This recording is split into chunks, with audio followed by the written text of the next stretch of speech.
Hi, we have so much news, and in theory, there might be breaking news as we're recording this because Trump's second impeachment trial is going on as we speak. Although now they have voted to call witnesses, which drags the whole process out longer. Profiles encouraged all around. So, hey, you know what? The longer this takes, the more stuff that keeps surfacing. So, like, I'm not in a hurry on this one. I just want somebody to pull an Al Pacino from whatever that right. Justice for All. I'm out of order. You're out of order. You're out of order. This whole system's out of order. That'd be awesome. This is actually more like My Cousin Vinny. If we're going to have any kind of courtroom movie to compare it to, his personal. Who are the two Utes? His personal injury lawyer is not exactly doing a bang up job here. But speaking of, most of our big news this week has to do with celebs behaving badly. And so the fact that we have Trump on trial again makes absolute sense. The main thing that kept breaking and changing as the week went on, one of them is Gina Carano being fired from The Mandalorian and from Lucasfilm in general there's a whole history of, crazy right-wing stuff that she has tweeted about and making fun of transgender people and pronouns and making fun of masks. But this most recent thing is like some Holocaust denial kind of. No, it's what she tries to do is to equate current Republicans with Jews in Nazi Germany, with the idea being like, oh, the government's like, you're being taught to hate us now, and next you'll be rounding us up. And it's like, wow, that's the comparison you want to make? This is your great historical metaphor, Gina Carano? Yes. I don't think so. She might have taken too many blows to the head when she was still an MMA fighter. However, this is, finally it was too much for Lucasfilm. They fired her, but she has landed on her feet because she has signed a film production deal with Ben Shapiro, quote unquote, as Matt says,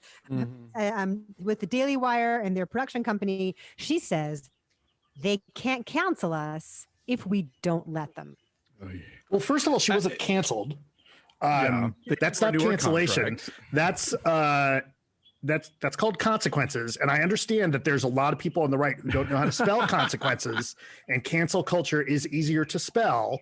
But it's called consequences. Here's the thing. Like, if you are in a hot show, and I'm sure that there's something in the contract, because pretty much any contract these days with people in the public eye has something about a morals clause, or if not a morals clause, because that's probably the wrong thing to refer to here, something about like making the show look bad. If you're making the show and the company look shitty because you're out there dog whistling, guess what? They get to let you go.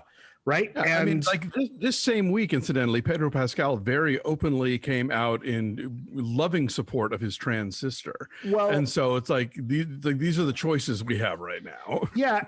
And to a certain extent, like, this is a lot different than Trump and whoever and the MyPillow guy getting booted from Twitter. Right. This is a lot different. But seriously, like, people are gonna be like, oh, she doesn't have First Amendment rights. No, she can still, nobody's deplatformed her.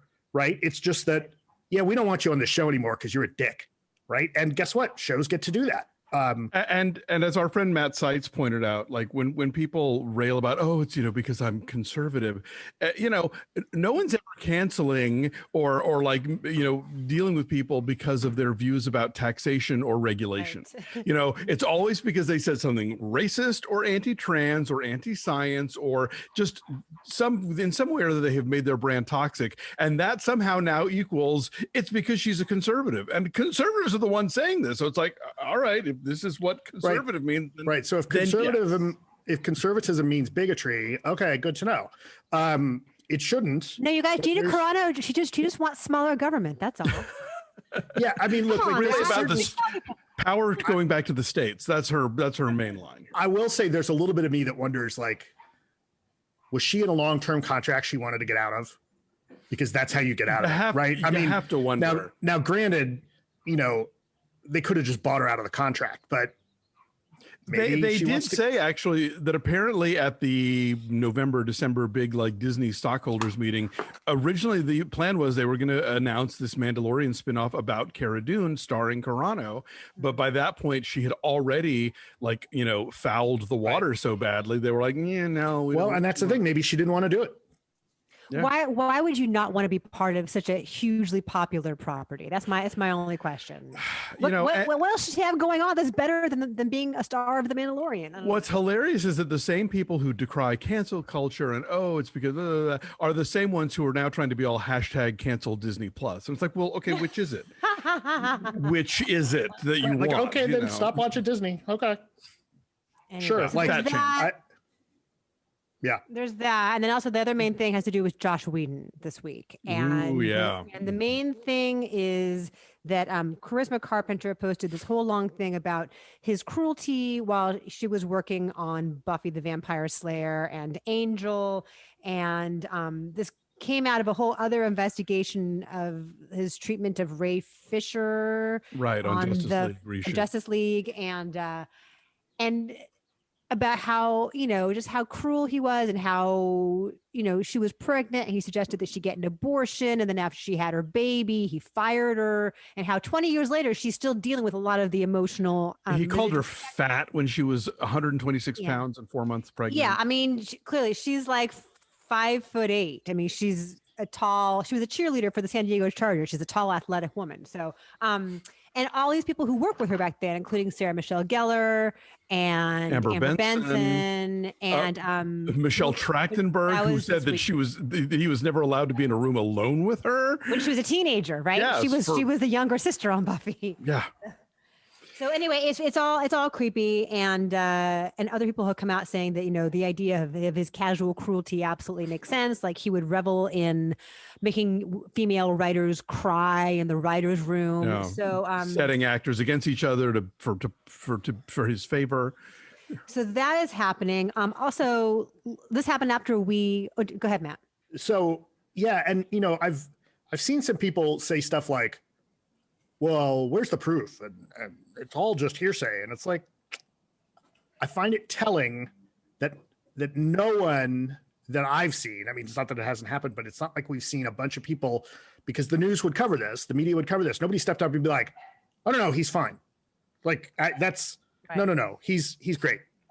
Yeah, he's fine. And I don't know where that comes from. And, maybe everybody's against him because he's successful and, but really he's a great, sensitive guy. And that's not been my experience. Like, yeah. And this goes back to his ex-wife writing that whole long piece for TheWrap several years ago about how on the one hand, his whole brand was built on like, I'm a feminist and I respect strong female characters. And then you find out that like he cheats on his wife and he is this monster to the women who work for him. And it's like, it's super creepy. Yes. Also, speaking of cancel culture, Lou Dobbs was canceled. This is right after we finished recording last week. Lou Dobbs' show on Fox Business got canceled. He has been the most ardent, fervent Trump propagandist. Yeah. And he was specifically named in the Dominion lawsuit, right? He was. He and Maria Bartiromo and Judge Jeanine Pirro. Judge Jeanine were all named in the Smartmatic, the $2.7 billion Smartmatic lawsuit. So for now, Maria Bartiromo and Judge Jeanine still have shows and jobs. But anyway. Okay, so that's a legit cancellation. Like that's super old school, right? Like, but I mean, like legit on both sides. Like, yes, you can call that a cancellation, but also like, hey, if producing your show costs us more in legal fees than we're making from the advertisers, bye. Right. Well, again, it's a thing. Right-wing types in situations like sort of like my First Amendment rights, and it's like, yes, you have the right to say things that you want, but you don't have the right to a show, you don't have the right to a job, and you don't have the right to escape all consequences for the thing that you said. Mm-hmm. Well, and especially that it's and that's what the Trump laws. That's what this whole case in the Senate is about right now. It's like his actual incitement of people, his creating this case about the election being rigged. It's like, yeah, these are all things you said, and they led to January 6th. So it's like it's not like this stuff just goes out into a void and doesn't matter or have like real world repercussions. No, the best part is that this is a Fox network, right? Like this is a Fox News cancellation. Yeah. Right? Like of all people that would let him get away with this, Fox is one of those networks to be like, yeah, we got to stand behind him. Like when even Fox News is saying, yeah, maybe that's a bit much. yeah, maybe you shouldn't have kept, maybe you shouldn't have been spouting bullshit that's going to get you in legal hot water. Yes. Also, last week, right after we finished recording, Armie Hammer got dropped by his agent and his publicist. Yes. We're still waiting for another shoe on that one, right? There are weird rumors that floated all over Twitter and then died about some bodies that were found at a construction site, but nothing has been proven. There's nothing. He was working on a friend's construction site in Joshua Tree. And he ate people. Anyway. No, he did not eat. No. Wait. No, my understanding from people who really know how this stuff works is all like when the publicist drops you. Yeah, exactly. Right. Because the publicist, when you're, and not the studio publicist, when the publicist you've hired to your personal publicist, and we all know that the personal publicist really like knows what you're up to. Yep. Right. Because they got to fix everything. And they have to go to get you out of, they can charge you more. Right. When the personal publicist is like, good luck, everybody. Peace out. Boy, like, I want to cook the popcorn and like, oh boy, I can't wait to see what comes out. Here's what I hope happens. Here's what I really, really am excited to see. I hope that Hammer joins the cast of whatever Gina Carano project is in the works. Because maybe it'll be a Ben Shapiro production about how cannibalism is a right. I'm being canceled for my cannibalism. Maybe they're going to do a whole new remake of Boxing Helena. So also, later on in the show, we're going to review this Britney Spears documentary that's on Hulu that a lot of folks are talking about. But there is actual Britney Spears news, and we can expand on this later on down the road too. But, that she's been under this conservatorship because she's been deemed unstable and incapable of looking after her own finances, but her dad's been in charge of it. Her dad, who was like AWOL for years and now is in charge of her money. And she's been in court arguing that she would like an impartial third party to also be a part of looking after her money. And so Superior Court judge last week granted that. So now Bessemer Trust will also be part of taking care of her money. What's interesting is that the judge, Judge Brenda Penny, is the mom of filmmaker and writer Prentice Penny, who did Uncorked. He tweeted about it. He's like, "That's my mom." Hey, mom. I mean, and also, we'll get into this in the review, but sorry, I just want to add, like, to a certain extent, like, can't manage my own money. Yeah, I could see having a conservatorship, right? Not to make light of what Britney's going through, but just on paper, like, I know I myself cannot be trusted to manage my own money. And part of why my wife is awesome is because she is a business manager and she handles everything, because otherwise the power would get turned off because I'm terrible about that thing. But you bought a lot of Hawaiian shirts, which look lovely on you. Yes, thank you. Thank you. It is a little cold today, but I do have a Hawaiian t-shirt. There you go. Also, on Britney Spears news, Justin Timberlake has apologized retroactively to both Britney and Janet Jackson because Justin Timberlake was getting so dragged over his whole role in their breakup and the Crimea River video. And so finally he's like, "Oh, I'm sorry to Britney. And while I'm at it, I'm sorry to Janet too." And it's like, it's too late. I mean, as obviously an outside observer, this is between them and they can work it out however. But like, if this late in the game, like he was still complaining about Britney breaking his heart or whatever in like 2018, and he's had so long to make it up to Janet Jackson, including his own second Super Bowl appearance in which he could have brought her back out and done a much more public mea culpa. So at this point, it's kind of like, it's like there's all this publicity around Britney. There's all this discussion now in the culture of like, oh, maybe when we'll get into this in the review of the film, we kind of treated Britney like shit. We were terrible. And, let's maybe reflect on that he's now hopping into that to be like, oh, I'm so sorry. When the media is paying attention, it's like, now is the time for you to reach out to them personally and privately and do those apologies and not do a thing on Instagram where now you get to be part of this story, this rehab of Britney's career and the way that the media and the industry and all these people treated her. To me, it smacks of just super disingenuousness. But again, it ain't me. I'm not one of the parties involved. It's self-preservation. is what it is. Yeah. You know, whether it's genuine or not, the timing of it just seems like he's covering his ass retroactively and it's too little too late. Somebody on Twitter said, I don't think he wrote that apology. I don't think he's read that apology. Also, of cancellations, Disney is closing Blue Sky, which was Fox's animation studio. They did the Ice Age movies, among many others. I guess it just seems like a redundancy to have that many animation houses. I don't know. Yeah, I mean, I hope the animators find work either at Disney, Pixar, or somewhere else. But I mean, like, I have to say, of the major animation studios, Blue Sky, I can't think of a single film of theirs I liked. Like, I thought the Ice Age movies were terrible, but they were popular, and I'm sure that Disney's going to figure out some way to keep it alive under their own fold. But there's a TV show.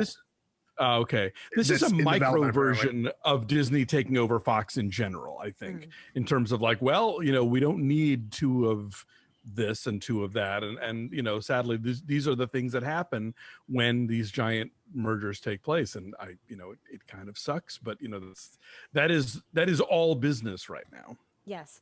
So Lunar New Year has begun.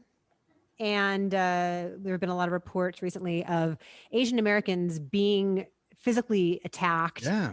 In the past year since COVID, a lot of awful violence and misplaced anger and blame. But Daniel Day Kim and Daniel Wu are offering $25,000 for information that leads to the arrest of this guy who violently attacked a 91-year-old man in Oakland's Chinatown.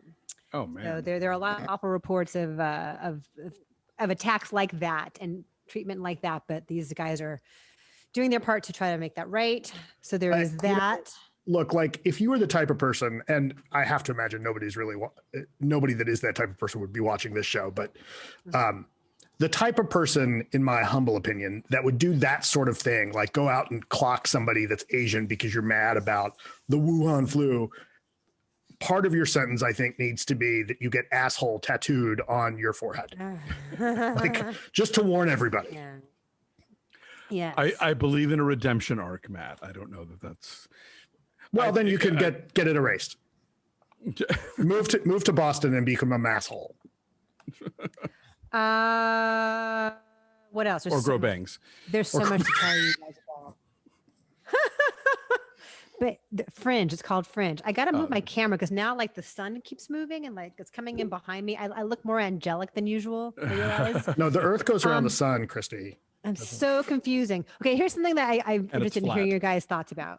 Yes. So Marc Cuban owns the Dallas Mavericks. Since the very beginning of the season, they've not been playing the national anthem at Mavericks games, at home games. Okay. They're not in the bubble in Orlando anymore. They're at their own individual arenas, and they're allowing a few fans in, like first responders, that kind of thing. And so since the very beginning of the season, Cuban's not been playing the national anthem for home games. And this is in solidarity with people who have wanted to kneel, in support of Black Lives Matter as a silent protest. He decided in November, and he talked to NBA Commissioner Adam Silver, and he was like, that's fine. I'm fine with that. But then the NBA itself put out a statement saying every team will play the national anthem before every game. Oh, really? I love forced patriotism. Right, which Cuban doesn't give a shit about, of course. Right. So if I was Marc Cuban, define play the national anthem. Like, can I bring out kids and kazoos? Because that's what I would do. Right? Like, okay, I'm going to play it, but you ain't going to like it. Right? Yeah, I mean, people assume that there are these things that just have to happen that are relatively recent additions to things. Like the Army was never a huge part of NFL games until like the Army started paying for that. Right, like, that's a marketing play.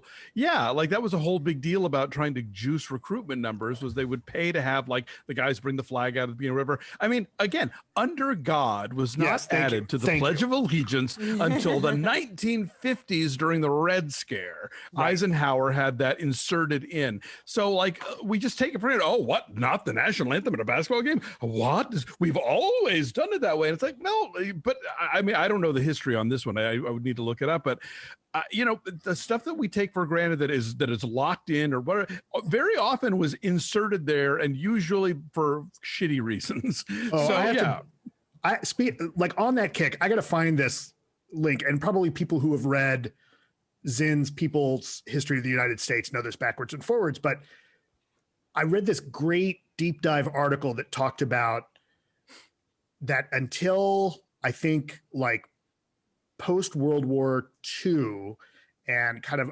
America as a world power, up until then, history of the founding of the country was basically like, yeah, these guys wanted money and it was a tax dodge, right? Like the whole thing about the founding fathers was like, yeah, they kind of did it for the money, and it wasn't this purity of freedom, and it was really about like, yeah, it was a business thing. It was about taxes. It was about the southern states were worried about slavery was going to get outlawed because it had already started to happen in England. And so it was business.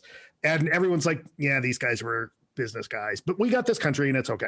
And then in the 40s, it became like, oh no, there's a purity of thought. And so for those last 80 years, that's why the country now thinks of this kind of, you know, godhood almost of the founding fathers. And, you know, my point is that's a recent development, right? Like up until, again, like the 30s and 40s, everyone's like, yeah, it was a bunch of Marc Cubans or whoever, right? Like it was a bunch of like dudes with money. Landowning white guys who, yeah.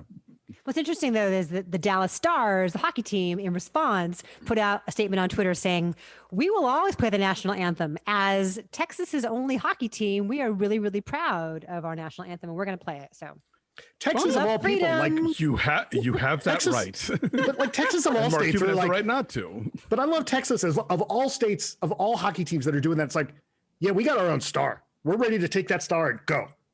Right? Like, well, they used to be in Minnesota. They were not always in Dallas. They were the Minnesota North Stars. No, he means the star on the flag. Right. I mean, that's what I mean. Like, why don't you play the Mexican national anthem while you're at it? Because technically we stole Texas from them anyway. So, you know.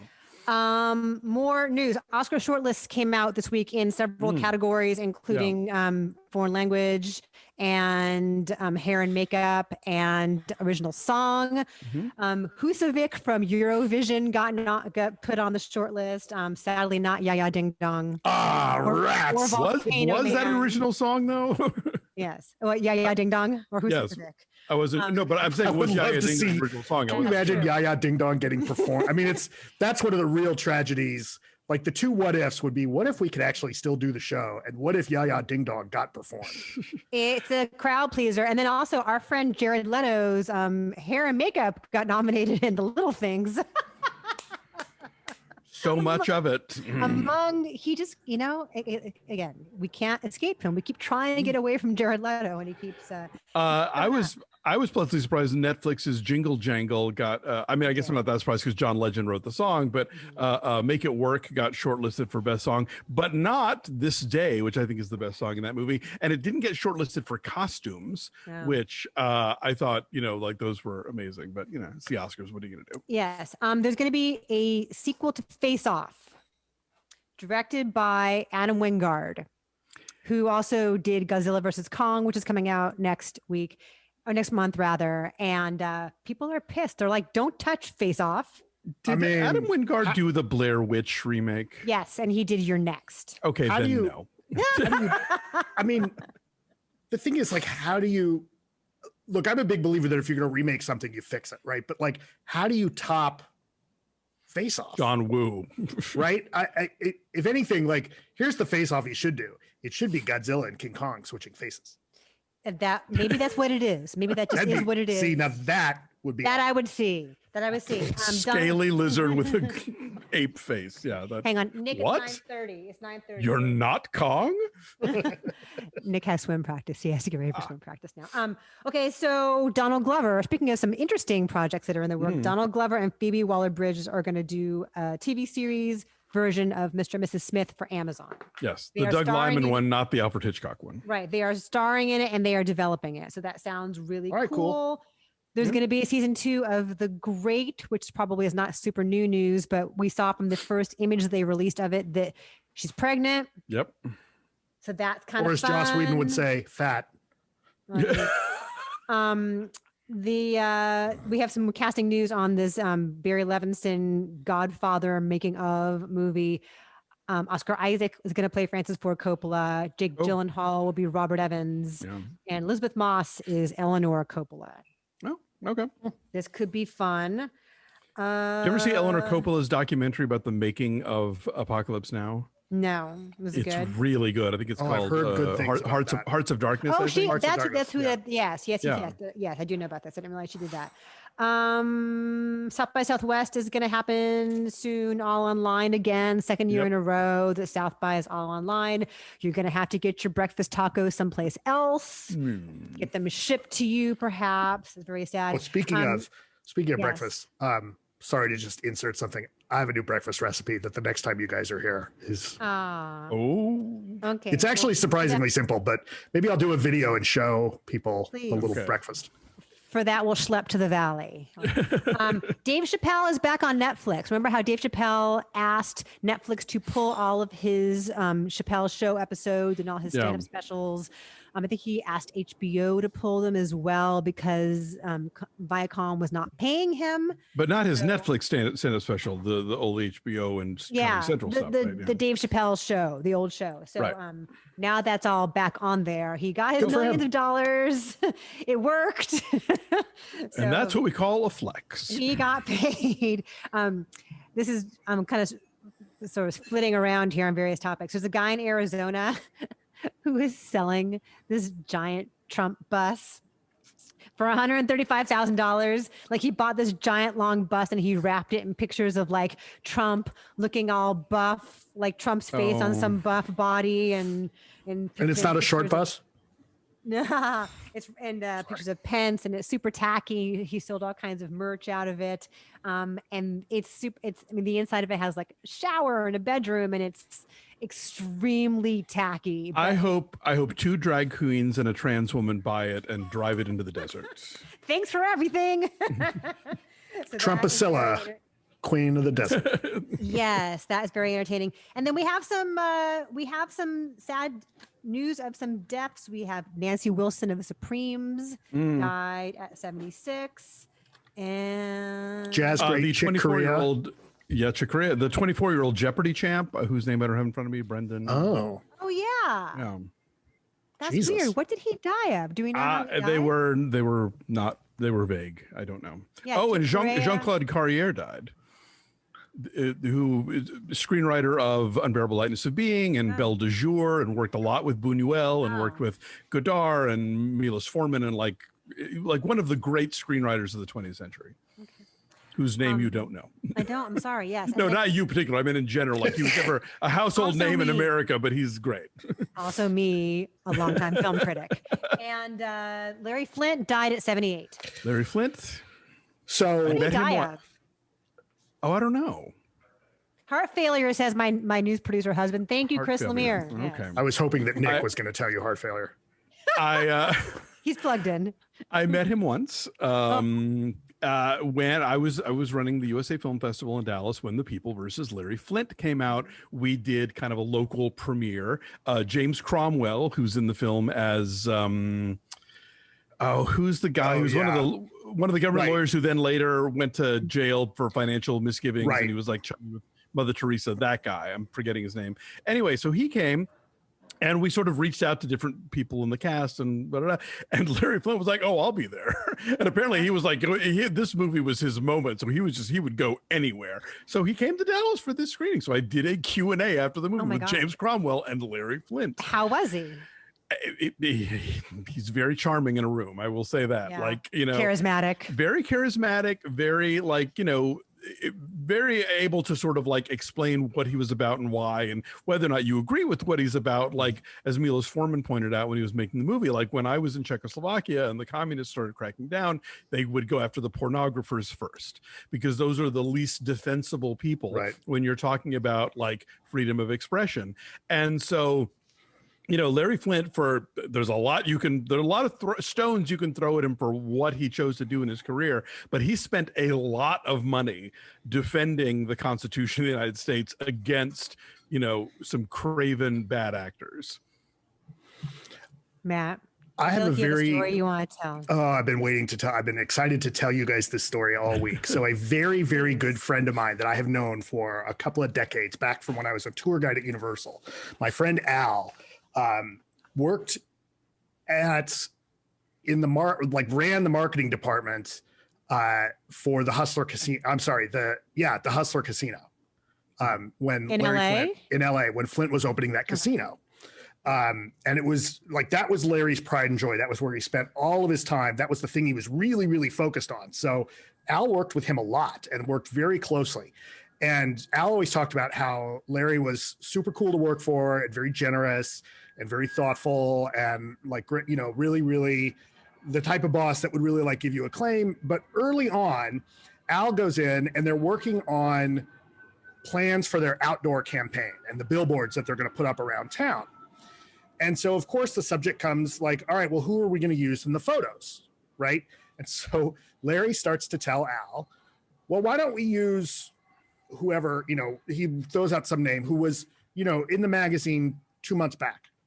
And Al's like, oh, I didn't see that one, Larry. Oh, okay. Well, why don't you use this other one who was in the issue before that? And Al says, oh, I didn't see that one either. And Larry says, Al, are you not getting the magazines? And Al says, well, no, Larry, I'm sorry. I haven't really, no. And so Larry picks up the phone and gets on the phone with his assistant and says, Tina, can you make sure that Al has all of the copies of the last 8 months of magazines, Skin Mags, in his office as soon as possible? Thank you. My friend Al is the only person I've ever known who got reprimanded for not having enough porn in his office.